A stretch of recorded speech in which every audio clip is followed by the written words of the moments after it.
میرے پیغمبر کے زمانے کی بات ہے. میرے پاک پیغمبر کا اسم، جسم، سر، قدمین، سینہ، پدینہ، میرے پاک پیغمبر کی ہتھیلی، آپ علیہ السلام کی زندگی کے ایک ایک لمحے کو اللہ نے قرآن کی آیات بنا.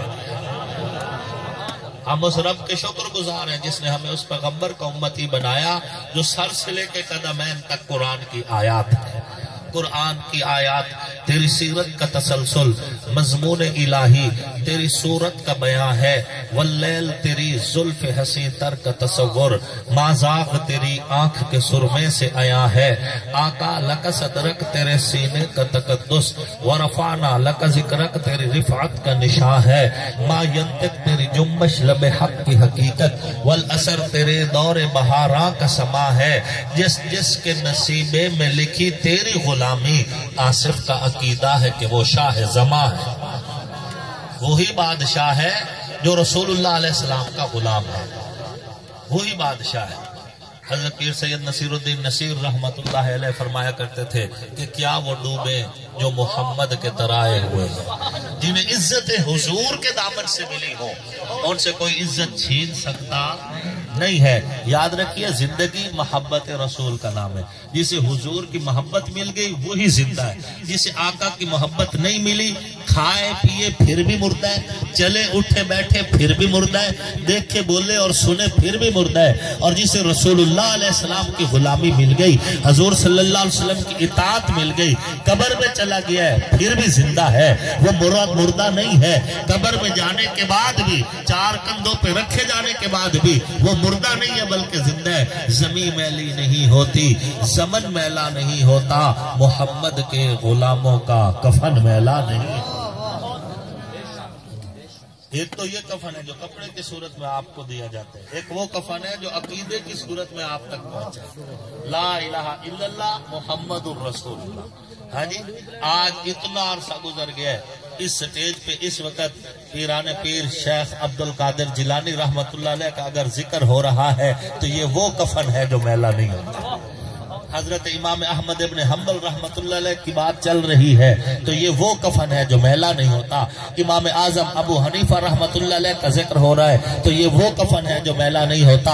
امام مالک رحمت اللہ علیہ کی بات چل رہی ہے تو یہ وہ کفن ہے جو میلا نہیں ہوتا. علامہ ابن تیمیہ کی بات ہو رہی ہے تو یہ وہ کفن ہے جو میلا نہیں ہوتا. آج اگر یہاں پر ان اللہ والوں کا ذکر ہو رہا ہے تو اس وجہ سے کہ زمین میلی نہیں ہوتی، زمن میلا نہیں ہوتا، محمد کے غلاموں کا کفن میلا نہیں ہوتا صلی اللہ علیہ وسلم. کوئی کسی غلط فہمی میں نہ رہے کہ آنکھیں میری بھی دو، آنکھیں حضور کی بھی دو.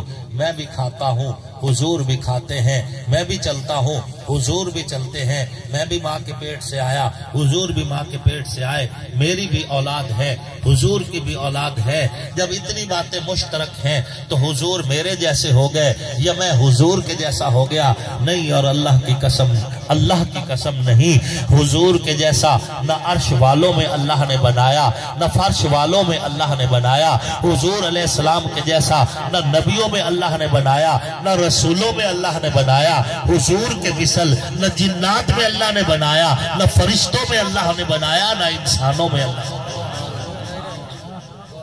ہو بھی کیسے سکتا ہے؟ میں بولوں تو بدبو آئے، حضور بولیں خوشبو آئے. میں بات کروں تو بات کہلائے، حضور بات فرمائے تو قرآن بن جائے. میں چلوں تو لڑکھڑا جاؤں، حضور چلیں تو فرشتے آ جائیں. میں دیکھوں تو مجھے بعض اوقات سامنے بھی نظر نہ آئے، حضور دیکھیں جیسے سامنے نظر آئے ویسے پیچھے بھی نظر آئے. مجھے پسینہ آئے دنیا نفرت کرے، حضور کو پسینہ آئے دنیا شیشی میں بند کر کے بیٹی کو جہیز میں دے. کوئی نہیں. حضور اے رسول امین خاتم المرسلین، تجھ سا کوئی نہیں، تجھ سا کوئی نہیں ہے عقیدہ یہ اپنا بسد کو یقین. تجھ سا کوئی نہیں، تجھ سا کوئی نہیں. دست قدرت سے ایسا بنایا تجھے، جملہ اوصاف سے پھر سجایا تجھے. اے ازل کے حسین، اے ابد کے حسین، تجھ سا کوئی نہیں، تجھ سا کوئی نہیں. حسینہ جمیلہ دا منہ موڑ دیتا، محمد بڑا رب قلم توڑ صلی اللہ علیہ وسلم. آخری بات، حضور صلی اللہ علیہ وسلم کا احترام کیجیے اور کمال احترام کیجیے. آپ علیہ السلام سے محبت کیجیے، اور آپ علیہ السلام سے محبت کا ایک اصول یہ بھی ہے کہ حضور کے یارانے کا بھی احترام کیجئے اور حضور کے گھرانے کا بھی احترام کیجئے. یہ بات ذہن میں رکھنا. یہ ممکن ہی نہیں کہ اس دل میں ایمان ہو اور حضور کے یارانے کی نفرت ہو یا حضور کے گھرانے کی نفرت ہو. نہیں نہیں، اللہ کی قسم، جو بندہ مومن ہے نہ حضور کے یارانے سے نفرت کر سکتا ہے اور نہ حضور کے گھرانے سے نفرت کر سکتا ہے. اپنی آخرت خراب مت کیجئے. یہ دونوں طبقے حضور کی محبتوں کا مرکز ہیں. ہر جمعہ میں خطبہ میں خطیب عربی میں پڑھتا ہے اللہ اللہ فی اصحابی لا تتخذوهم من بعد غرضا فمن احبهم فبحبی احبهم ومن ابغضهم فببغضی ابغضهم. یہ حدیث ہے جو خطبے میں پڑھی جاتی ہے. حضور نے فرمایا اللہ سے ڈرنا، اللہ سے ڈرنا، میرے صحابہ کے بارے میں اللہ سے ڈرنا. لا تتخذوهم من بعد غرضا، میرے بعد میرے صحابہ کو تانا تشنیع کا نشانہ مت بنانا. فمن احبهم فبحبی احبهم، جس نے میرے صحابہ سے پیار کیا اسے میری ذات سے پیار تھا اس لیے میرے غلاموں سے پیار کیا. ومن ابغضهم فببغضی ابغضهم، جس نے میرے صحابہ سے دشمنی رکھی اسے محمد کی ذات سے دشمنی تھی اس لیے صحابہ سے دشمنی. حضور کے یارانے کے بارے میں بھی اپنا دل ہمیشہ صاف رکھیے. حضور کے گھرانے کے بارے میں بھی اپنا دل ہمیشہ صاف رکھیے. ممکن ہی نہیں کہ ایک بندے کے دل میں ایمان ہو اور اسی دل میں حضرت علی کا بغض ہو. یہ بات ذہن میں رکھنا. یارانہ اور گھرانہ دونوں اہم ہیں. اور گھرانے کی حضرت علی رضی اللہ تعالیٰ عنہ ہمارے ایمان کا مرکز ہے، جس طرح تمام صحابہ کرام ہمارے ایمان کا مرکز ہیں. اور جس علی کو حضور اپنی بیٹی کا رشتہ دے دے اور بیٹی بھی فاطمہ جیسی ہو، بیٹی بھی فاطمہ جیسی ہو. وقت چونکہ زیادہ ہے، میں ایک بات مختصر عرض کرتا ہوں کہ دنیا کے اندر یاد رکھیے پوری انسانی تاریخ میں صرف سیدہ فاطمہ الزہرا سلام اللہ علیہا ہے جن کے اوپر سوکن ڈالنے کی شرعن اجازت نہیں ہے. سوکن ڈالنے کی شرعن اجازت نہیں ہے. صرف حضرت فاطمہ الزہرا سلام اللہ علیہا، ان کے اوپر سوکن نہیں ڈالی جا سکتی. اور وجہ کیا ہے؟ اس میں راز کیا ہے؟ اس میں راز یہ ہے کہ جب کوئی دو عورتیں ایک نکاح میں اکٹھی ہو جائے تو ان میں کبھی کبھی لڑائی بھی ہو سکتی ہے. سیدہ طاہرہ بی بی فاطمہ الزہرا سلام اللہ علیہا کے ہوتے ہوئے اگر کوئی اور عورت حضرت علی کے نکاح میں ہوتی اور ان میں کسی دور میں اگر چپکلش ہو جاتی، جب دو عورتیں ایک نکاح میں ہوں تو پتہ کیا کرتی ہیں؟ پتہ ہے نا، ایک دو دے پیک کے پڑ دیا تیرے پیک کی ہو جائے، ہو سکے تیرے پیک کی ہو جائے. ہاں جی، اگر حضرت بی بی فاطمہ الزہرا سلام اللہ علیہا کے ہوتے کوئی اور عورت حضرت علی کے نکاح میں ہوتی تو حضرت بی بی فاطمہ اسے کوئی بات کہہ دیں، یہ تو رب کو منظور تھا. بدلے میں وہ حضرت فاطمہ الزہرا کے پیکوں کو کوئی بات کرتی، نہ اللہ کو منظور تھا نہ اللہ کے رسول کو منظور. بدلے میں کوئی حضرت بی بی فاطمہ الزہرا کو کوئی بات نہ کہہ دے یا ان کے میکوں کو کوئی بات نہ کہہ دے، اس لیے اللہ نے حضرت فاطمہ الزہرا کے اوپر سوکن ڈالنے کی شرعن اجازت نہیں دی. حضرت سیدنا علی رضی اللہ تعالیٰ عنہ کی باقی جتنی بیویاں ہیں اور جتنی اولاد ہے یہ حضرت بی بی فاطمہ الزہرا سلام اللہ علیہا کے دنیا سے پردہ فرمانے کے بعد شادیاں ہوئی، بعد میں شادیاں ہوئی ہیں. اور یہاں پہ ایک اور جملہ بھی آپ کو دیتا جاؤں. آپ نے، میرا دعویٰ ہے کہ اس سے پہلے آپ نے یہ نہیں سنا ہوگا کہ، اور اللہ کے فضل و کرم سے یہ میرے اساتذہ اور میرے مرشد کی مجھ پہ نگاہ کرم ہے. اللہ رب العزت میرے اساتذہ مشائخ کو سلامت رکھے اور تمام علماء کرام صلحاء کا سایہ ہم پہ تا دیر سلامت رکھے.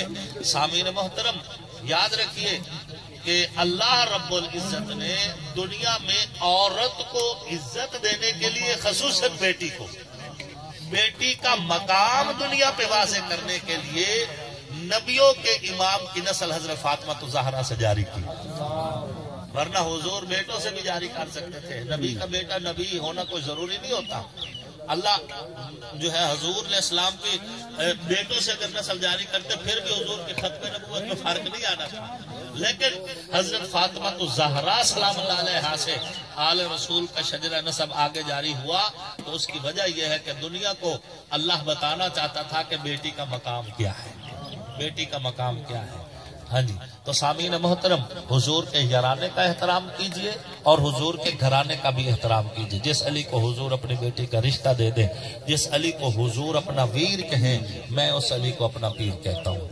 حضرت علی رضی اللہ تعالیٰ عنہ حضور صلی اللہ علیہ وسلم نے فرمایا لا یحبک الا مؤمن ولا یبغضک الا منافق، اے علی جو تجھ سے پیار کرتا ہے مومن ہے اور جو تجھ سے نفرت کرتا ہے منافق ہے۔ اصحاب کی محفل میں ایک بات ہوئی تھی آقا کے لبوں کی، وہ بات علی ہے جس کو ڈوبا ہوا سورج بھی پلٹ کر دیکھے، آصف کے عقیدے میں وہ ذات علی ہے۔ اور جن کی آنکھوں پہ نبی کے بوسے، جو میرے پیغمبر کے لب چوسے، جو حضور کے سینے سے لگیں، جو آقا کی گود میں کھیلیں، جو حضور کے کندھوں کی سواریاں کریں، جنہیں آتا دیکھ کے حضور منبر چھوڑ دیں استقبال کریں، جنہیں حضور چومیں فشمہو پھر سونگیں، جن کی رگوں میں میرے پیغمبر کا مقدس خون دوڑتا ہے، ہم حسن حسین کو سلام عقیدت پیش کرتے ہیں۔ وہ جنتی جوانوں کے بادشاہ ہیں، جنت کے مالک ہیں، ہم ان کے غلام اور کمی ہیں اور اسی غلامی پہ فخر محسوس کرتے ہیں۔ آنکھوں کا نور دل کی چاہت حسین ہے، اسلام کی شناخت غیرت حسین ہے۔ انشاءاللہ زندگی رہے